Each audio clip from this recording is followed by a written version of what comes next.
अस्सलाम वालेकुम dear students. Previous lecture के अंदर हमने देखा है कि व्हाट इज़ कंपनसेशन पॉइंट, और कंपनसेशन पॉइंट की जहाँ तक बात थी वो ये था कि at dawn and dusk there was an equal rate of photosynthesis as well as respiration. यानी डॉन और डस्क के टाइम पे चूँकि सनलाइट अवेलेबल इतनी नहीं है, इसलिए रेट ऑफ फोटोसिंथेसिस थोड़ा रहा, और उसके मुकाबले में जो प्रोडक्ट्स पैदा हुई वो सारी की सारी रेस्पिरेशन में यूज़ हो गई। अब इसके बाद हमने देखना है कि what is the role of water for photosynthesis. Water and photosynthesis एक बहुत बड़ा क्वेश्चन रहा है कि what is the role of water. यानी साइंटिस्ट का ये नज़रिया है कि water is a source of oxygen जो कि फोटोसिंथेसिस में एक बाई प्रोडक्ट के तौर पर रिलीज होता है, और यही ऑक्सीजन एटमॉस्फेरिक ऑक्सीजन में चली जाती है।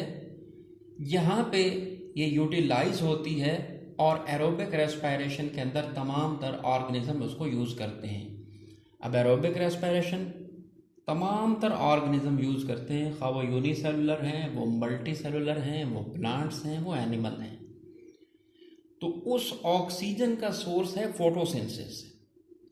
अब फोटोसिंथेसिस अगर उस ऑक्सीजन का सोर्स है तो सवाल पैदा होता है कि वो ऑक्सीजन कहाँ से आएगी। आया कि फोटोसिंथेसिस के अंदर कार्बन डाइऑक्साइड में भी ऑक्सीजन है, और फोटोसिंथेसिस करते हुए ऑक्सीजन पानी के अंदर भी है। तो एक बहुत बड़ा क्वेश्चन है कि from where this oxygen comes that is released as a byproduct during photosynthesis। So इस चीज को देखने के लिए वान नाइल एक साइंटिस्ट हैं जिन्होंने 1930s के अंदर एक हाइपोथेसिस दिया, और वो हाइपोथेसिस क्या था? प्लांट्स स्प्लिट वाटर, यानी प्लांट्स पानी को तोड़ते हैं। किस चीज के लिए तोड़ते हैं? As a source of hydrogen. अब सवाल यहाँ पैदा होता है कि सोर्स ऑफ हाइड्रोजन के तौर पर अगर पानी को तोड़ा जाता है फोटोसिंथेसिस में, उस हाइड्रोजन का इस्तेमाल क्या है? दूसरा सवाल यहाँ पे ये पैदा होता है कि जब पानी ही की स्प्लिटिंग होगी, पानी का ब्रेकअप होगा, तो जाहिर है अगर हाइड्रोजन सेपरेट होती है तो ऑक्सीजन उसी से रिलीज होनी चाहिए। ये हाइपोथेसिस था वान नाइल का, 1930s के अंदर उसने ये दिया। अब ये क्यों उसने हाइपोथेसिस दिया? क्योंकि आप लोग जानते हैं कि बैक्टीरिया के अंदर जब हम फोटोसिंथेसिस को डिस्कस करते हैं, सो बैक्टीरियल फोटोसिंथेसिस में ऑक्सीजन रिलीज नहीं होती, क्योंकि वहाँ कार्बन डाइऑक्साइड का रिएक्शन H2S के साथ है।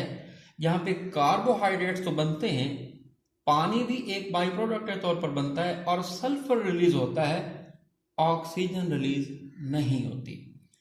So this was the basis of the Nile's hypothesis कि नाइल इसलिए कहता है कि प्लांट पानी को तोड़ते हैं क्योंकि वो पानी को तोड़ेंगे तो ऑक्सीजन रिलीज करेंगे, क्योंकि बैक्टीरिया के अंदर कार्बन डाइऑक्साइड का रिएक्शन H2S के साथ है और बैक्टीरिया में कोई ऑक्सीजन रिलीज नहीं होती। अब इस हाइपोथेसिस को कंफर्म करना था, so that Nile's hypothesis was confirmed by the scientist in 1940s। अब इसको कैसे चेक किया जा सकता था? बायोलॉजिकल रिसर्च के अंदर पहली मर्तबा 1940s में use of isotopic tracer oxygen with 18 was used. पहली मर्तबा बायोलॉजिकल रिसर्च के अंदर आइसोटोपिक ट्रेसर ऑक्सीजन यानी हैवी ऑक्सीजन, वैसे ऑक्सीजन 16 है आप जानते हैं, O18 का यूज किया गया इस चीज को कंफर्म करने के लिए कि वाकई ही प्लांट्स वो जो ऑक्सीजन रिलीज करते हैं फोटोसिंथेसिस में बाई प्रोडक्ट के तौर पर, क्या वो कार्बन डाइऑक्साइड की ऑक्सीजन बाहर आती है या पानी की ऑक्सीजन बाहर आती है। अब इस इक्वेशन को आप सामने रखें, अगर ऑक्सीजन कार्बन डाइऑक्साइड से बाहर आ रही है तो फिर तो कार्बन डाइऑक्साइड की स्प्लिटिंग हुई। जबकि नाइल्स हाइपोथेसिस क्या था कि plants split water as a source of hydrogen. अब इस नाइल्स हाइपोथेसिस को चेक करने के लिए ऑक्सीजन नॉर्मल के बजाय O18 का इस्तेमाल किया गया और दो तरह के प्लांट्स के ग्रुप लेबोरेटरी के अंदर डिजाइन किए गए। सो H2O and carbon dioxide with heavy oxygen O18 was made in laboratory. अब क्या काम किया गया कि प्लांट्स के दो ग्रुप्स बना लिए गए। जो ग्रुप 1 के प्लांट्स थे उनके अंदर कार्बन डाइऑक्साइड को नॉर्मल रखा गया, यानी कार्बन डाइऑक्साइड में जो ऑक्सीजन यूज होती है वो 16 वाली रखी गई। जबकि वाटर के अंदर जो ऑक्सीजन थी वो हैवी ऑक्सीजन का यूज किया गया O18। दूसरे प्लांट्स के ग्रुप को कैसे डिजाइन किया गया लेबोरेटरी के अंदर कि कार्बन डाइऑक्साइड के ऑक्सीजन के अंदर जो ऑक्सीजन रखा गया वो हैवी ऑक्सीजन रखा गया O18, जबकि वाटर के अंदर जो ऑक्सीजन था वो नॉर्मल रखा गया। सो दो तरह के प्लांट्स के ग्रुप्स बनाए गए, यानी एक ग्रुप के अंदर वाटर के अंदर ऑक्सीजन को हैवी रखा गया और ग्रुप 2 प्लांट्स के अंदर कार्बन डाइऑक्साइड के अंदर जो ऑक्सीजन है उसको हैवी रखा गया। अब जब फोटोसिंथेसिस करवाई गई लेबोरेटरी के अंदर सोर्स ऑफ एल्यूमिनेशन देकर, कोई लाइट का सोर्स देकर इन प्लांट्स के ऊपर जब लाइट को अप्लाई किया गया तो ये देखा गया कि ग्रुप 1 के प्लांट्स जो थे उनमें से जो बाई प्रोडक्ट के तौर पर ऑक्सीजन रिलीज हो रही थी वो O18 थी। आइए अब इस इक्वेशन के रिएक्टेंट्स के ऊपर चलते हैं। हमने चूंकि पहले बात की है कि कार्बन डाइऑक्साइड ग्रुप 1 के अंदर नॉर्मल रखी गई ऑक्सीजन और पानी के अंदर ऑक्सीजन 18 वाली रखी गई और यहाँ पे रिलीज भी कौन सी हो रही है O18। सिंपली ये तभी रिलीज हो सकती है जब पानी टूटेगा। इसका हाइड्रोजन कार्बन डाइऑक्साइड को रिड्यूस करेगा और कार्बोहाइड्रेट्स बनेंगे, जबकि ऑक्सीजन सेपरेट हो जाएगी और वो बाई प्रोडक्ट के तौर पर रिलीज होगी।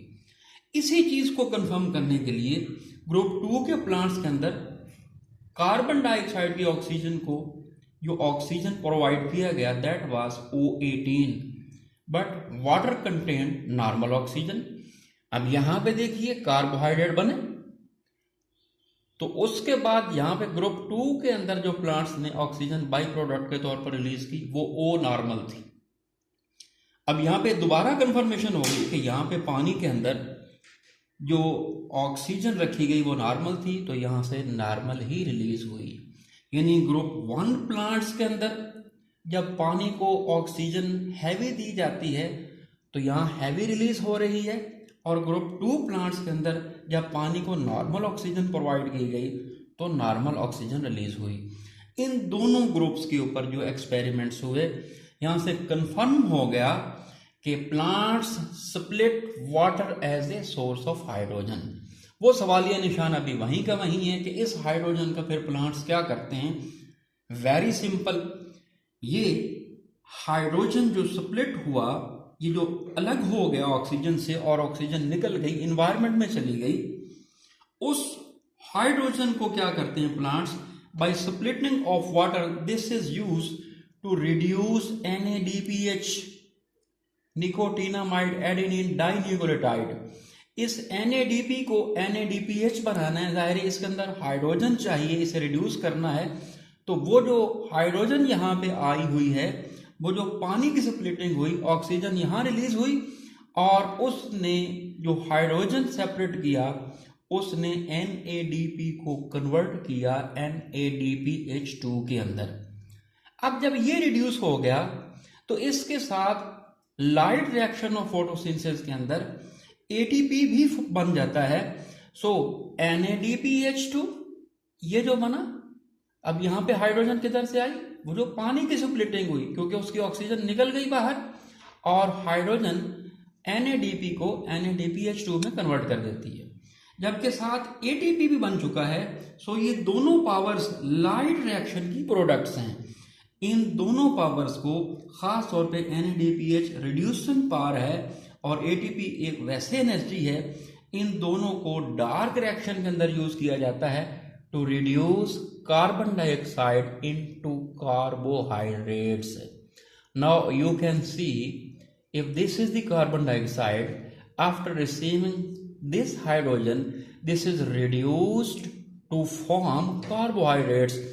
So from where this hydrogen comes, वो जो NADP को NADPH में कन्वर्ट करने वाला हाइड्रोजन है, उसी NADPH2 ने जो खुद रिड्यूस हो चुका था, उसने अब यहाँ रिड्यूस कर दिया डार्क रिएक्शन के अंदर किसको, कार्बन डाइऑक्साइड को, किसके अंदर कन्वर्ट कर दिया, कार्बोहाइड्रेट्स के अंदर, to form sugar in the dark reaction.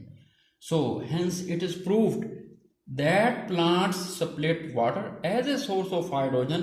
That hydrogen is used to reduce NADP to NADPH2, and that NADPH2 is used to reduce carbon dioxide to form sugars. So students, यहाँ तक हमें confirm हो गया कि what is the role of water for the photosynthesis. Coming lectures के अंदर हम बाकी चीज़ों का रोल देखेंगे. बहुत शुक्रिया.